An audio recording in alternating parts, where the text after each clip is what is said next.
نحمدہ ونصلی ونسلم علی رسولہ الکریم۔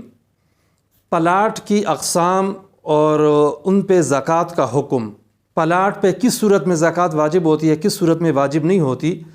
اس بارے میں تفصیل یہ ہے کہ یہاں 4 صورتیں بنتی ہیں۔ نمبر 1، پلاٹ کسی کو میراث میں ملا ہے، تحفے میں ملا ہے، یا گورنمنٹ نے اپنے ملازم کو مثلاً دیا ہے، یا کسی ادارے نے دیا ہے، یعنی خریدا نہیں ہے، اس کے پاس ایسا پلاٹ آ گیا ہے، اس پلاٹ میں زکوٰۃ نہیں ہے کیونکہ یہ مالی تجارت نہیں۔ دوسری صورت یہ ہے کہ پلاٹ خریدا ہے اور اس نیت سے خریدا ہے کہ آگے بیچیں گے، نفع کمائیں گے، یہ مالی تجارت ہے، اس پہ زکوٰۃ فرض ہے۔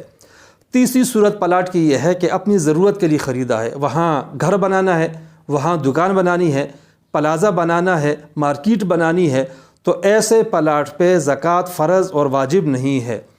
چوتھی صورت یہ ہے کہ پلاٹ تو خریدا ہے لیکن آگے بیچنا ہے یا اپنے لیے کچھ ضرورت کی چیز اس پہ بنانی ہے، اس بارے میں اس کو شک ہے، ڈاؤٹ ہے، ابھی تک کوئی فیصلہ نہیں کیا ہے،